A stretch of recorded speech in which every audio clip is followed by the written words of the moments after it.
भारत देश परंपराओं और मान्यताओं का देश है। अपनी धार्मिक संस्कृति की वजह से ये दुनिया में काफी मशहूर है। वैसे तो भारत में ऐसे कई मंदिर हैं जो अपनी मान्यताओं के लिए ज्यादा जाने जाते हैं। न केवल देश बल्कि विदेशों से भी लोग इन मंदिरों में दर्शन करने के लिए यहां दूर दूर से आते हैं। आज हम आपको भारत के राज्य छत्तीसगढ़ के बारे में एक ऐसे अनोखे मंदिर के बारे में बताने वाले हैं जो साल भर में केवल 12 घंटे के लिए खुलता है।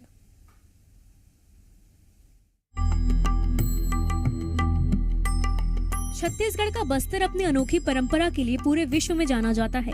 रियासत काल से जुड़ी परंपरा आज भी कायम है।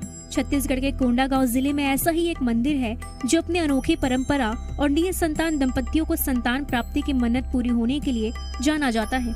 जिले के फरस गांव के बड़े डोंगर में एक गुफा मौजूद है और इस गुफा में माता लिंगेश्वरी देवी का मंदिर है। इस मंदिर की खास बात यह है कि ये मंदिर साल में एक बार खुलता है और माता के दर्शन के लिए हजारों की संख्या में श्रद्धालुओं की भीड़ लगती है। दरअसल ये वही मंदिर है जिसे एक दिन का मंदिर कहा जाता है। ये मंदिर भी मैं दिखाने की कोशिश करता हूँ। ये चट्टान है, इसी चट्टान के नीचे माता लिंगेश्वरी का मूर्ति रखा हुआ है।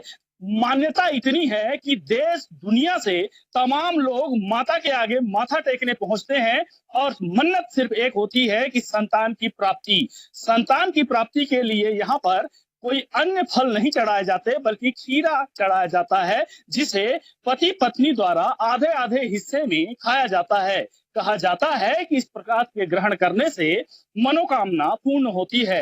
आंकड़े बताते हैं कि आलोर मंदिर में माता के आगे जिसने भी माथा टेका है निसंतान वह वापस नहीं गया है, उसे संतान की प्राप्ति हुई है। और इस साल लिंगेश्वरी देवी का मंदिर दर्शन के लिए 18 सितंबर को खोला गया। माता के दर्शन के लिए देश भर से आए हजारों भक्तों ने एक दिन पहले से ही मंदिर के बाहर इकट्ठा होना शुरू कर दिया था और सुबह से दर्शन करने भी शुरू कर दिए। मान्यता है कि इस मंदिर में मांगी गई हर मनोकामना पूरी होती है। कितने लोग आए गए और लोगों के जैसे कि कई गांव से आते हैं जाते हैं, सबसे पता चला और फिर मैं यहाँ मन्नत मांगने के लिए आई हूँ। सुना है कि वही सबकी झोली भरती है। साल में केवल एक बार खुलने की वजह से इसे छत्तीसगढ़ का तीर्थ स्थल भी कहा जाता है। खास बात यह है कि यहाँ मनोकामना मांगने का तरीका निराला है। संतान प्राप्ति की इच्छा करने वाले दंपत्ति को यहाँ खीरा चढ़ाना आवश्यक होता है। ये गुफा प्राकृतिक शिवालय ग्रामीणों की अटूट आस्था और श्रद्धा का केंद्र है। कहा जाता है कि आने वाले अच्छे बुरे समय का भी यहाँ पूर्वाभास हो जाता है। ड्यूटी सभी पॉइंट्स पर लग चुके हैं। 5 लगभग पार्किंग हमने बनाई है जिसमें पर्याप्त मात्रा में गाड़ियों के लिए स्थान है और पार्किंग के अलावा जो पहाड़ी मंदिर है उसके अलावा भी आउटर गार्डन वगैरह और रिजर्व फोर्स भी हमारे पास पर्याप्त मात्रा में है और किसी प्रकार की अव्यवस्था नहीं होगी। दल अलग अलग प्रकार के और खासतौर पर रविवार सुबह 4